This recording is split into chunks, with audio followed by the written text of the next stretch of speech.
ফালতু কথা বলছেন। সিপিএম কোনোদিন মারেনি আপনাকে? কে মেরেছে আমাকে? মারেনি? আপনি তো বলতেন সিপিএম হাতে কথা খেয়েছেন, মিথ্যে বলতেন সিপিএম কোন তাহলে? আমার গায়ে হাত দেয়? মিথ্যে বলতেন তাহলে এর আগে? তা বলি না, বললাম সিপিএম তাড়িয়েছি। না না, আপনাকে যে সিপিএম মেরেছে, আমার গাড়িতে গুলি করেছে, কে করেছে সেটা জানি না। তাহলে সেই সময় আপনার পাশে কে ছিলেন, মমতা ব্যানার্জি না সিপিএম মারে নাই? সিপিএম মারে না। তখন আপনার পাশে কে ছিলেন, মমতা ব্যানার্জি না ঋতুব্রত ব্যানার্জি? সিপিএম এর সঙ্গে লড়াই চলে আমার। বুঝলাম, তখন পাশে কে ছিলেন, মমতা ব্যানার্জি না ঋতুব্রত ব্যানার্জি? কংগ্রেস। ঋতুব্রত ব্যানার্জি ছিল? এখন আমি তৃণমূল। ঋতুব্রত ব্যানার্জি ছিলেন এখন তৃণমূল। আপনি যেখানে বসে আছেন, আপনার মাথার পিছনে যে ছবিগুলো রাখা, এখনো মমতা ব্যানার্জির ছবি আছে। আপনি কার হাত ছেড়েছেন? সত্যি হাত ছেড়েছেন নাকি হাত ছাড়ার ভান করছেন? রাজীব গান্ধী। দাঁড়ান দাঁড়ান দাঁড়ান দাঁড়ান দাঁড়ান দাঁড়ান, আপনি বেশি অভিনয় করেন না।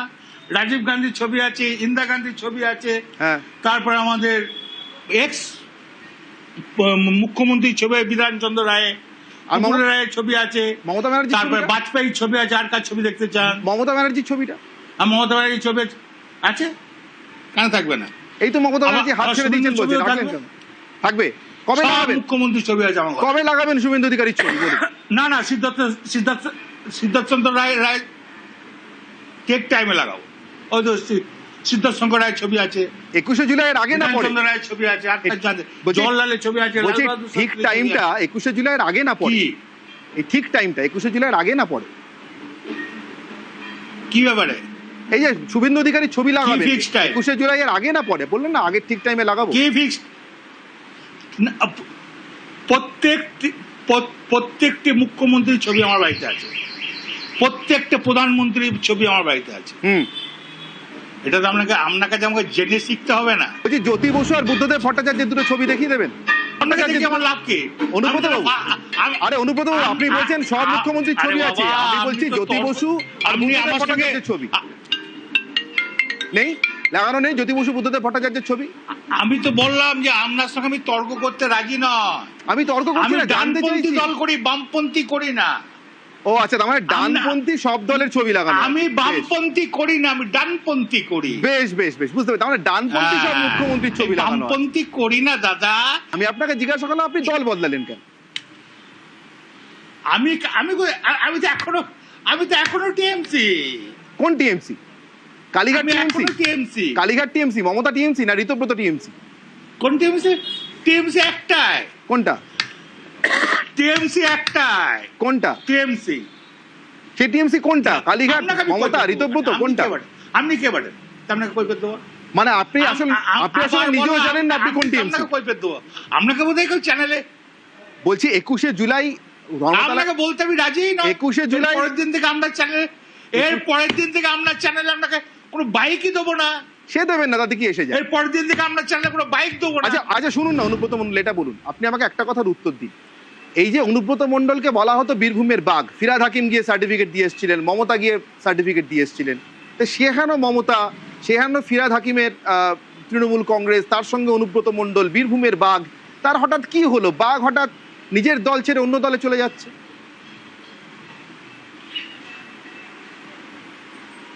আমি টিএমসি তে আছি। কোন টিএমসি ওটা তো জিজ্ঞাসা করছি? কোন টিএমসি ওটা তো জিজ্ঞাসা করছি? আমি তো টিএমসি দিয়ে আছি, অন্য দলে যাবো ওখানে? কোন টিএমসি ওটা জিজ্ঞাসা করছি? কোন টিএমসি তো একটাই হয়। কোনটা? জোড়াফুল তো একটাই হয়। কোনটা? কোনটা? জোড়াফুল তো একটাই হয়। আমি বীরভূমের মানুষ, আমি আপনাকে খুব ভালো করে চিনি। আপনিও আমার বংশ, আমি নিজে বীরভূমে ছেলে, আপনাকে ভালো করে চিনি। শুনুন না, আরে শুনুন না, আরে ব্যক্তিগত কথা থাক, শুনুন না, আসল কথায় আসি, আসল কথায় আসি বলছি। শুনুন না, শুনুন না অনুব্রত বাবু, আসল কথা, দলের কথায় আসি, ব্যক্তিগত কথা থাক। আপনি ব্যক্তিগত আলোচনা করবেন না। আমি করছি না তো, আমি তো আপনাকে বারবার রাজনীতির কথা জিজ্ঞাসা করছি, আপনি খালি ব্যক্তিগত কথা চলে যাচ্ছেন। রাজনীতির কথা বলি না, আপনি রাজনীতির মানুষ, আমি সাংবাদিক। আলোচনা করবেন না। শুনুন না, আমি আপনাকে যেটা জিজ্ঞাসা করছিলাম, প্লিজ একটু মন দিয়ে শুনুন, যেটা জিজ্ঞাসা করছি মন দিয়ে শুনুন। বলছি এই যে আপনি পুলিশকে এত গালমন্দ করলেন রাত্রিবেলা, তারপরে আপনার হাজতবাস নিশ্চিত ছিল, তারপরে আপনি হাজতবাস না করে উল্টে জামিন নিয়ে বাইরে থাকলেন। মমতা বন্দ্যোপাধ্যায়ের মতো আপনার সুখে দুঃখে পাশে কেউ কোনোদিন দাঁড়িয়েছে? তখন তো ঋতুব্রত ছিলেন না। তা আজকে সেই মমতার হাত ছাড়লেন কেন? আরো বেশি বড় হাজতবাসের ভয় আছে নাকি? আপনাকে বলতে আমি রাজি নয়। মানে আপনাকে বলতে আমি রাজি নয়, তার মানে ভয় আছে? আপনার ব্যক্তিত্ব চেয়ে আমার ব্যক্তিত্বের দাম অনেক। তার মানে ভয় আছে? না না, আপনার চেয়ে আমার ব্যক্তিত্ব দাম অনেক বেশি। আমি ওসব জানি না। আপনার চেয়ে আমার অনেক ব্যক্তিত্ব দাম। সে হতে পারে, আপনার কাছে আমার দাম বেশি। আমি বলছি তার মানে ভয় আছে কি নেই সেটা বলুন।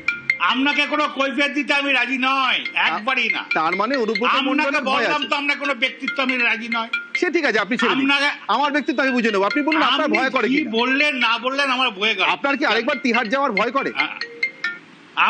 আপনাকে বললাম কোনো কথা বলতে রাজি নেই। আপনার 2 পয়সার লোক।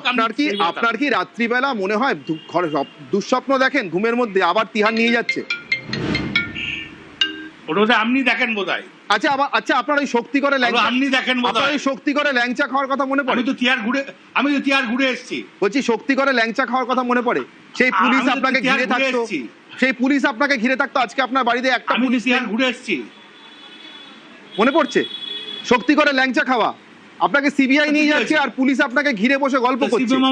আজকে আপনার বাড়িতে একজন পুলিশ নেই, কেন হলো এরকম?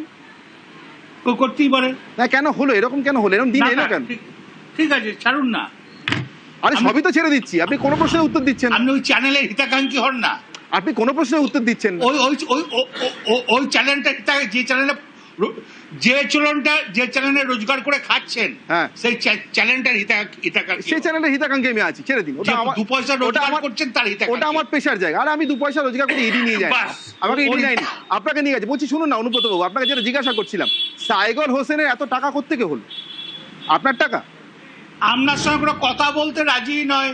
বলছি আমরা কোনো উত্তর দিতে রাজি নয়। সাইগলের এত টাকা কি করে হলো? আপনার কোনো উত্তর দিতে আমি রাজি নয়। কেন, কারণটা কি? বললাম তো আপনার বীরভূমের বাঘ এক কথায় পুলিশকে ট্রান্সফার করে দিতে পারেন। আপনাকে শুধু আমি রাজনৈতিক প্রশ্ন করছি, আপনাকে আমি লাগাতার শুধু রাজনৈতিক প্রশ্ন করছি। বলছি সাইগলের সম্পত্তি কি আপনার সম্পত্তি? একটা পুলিশের লোকের এত টাকা কোত্থেকে হলো? সাইগল কি করতো?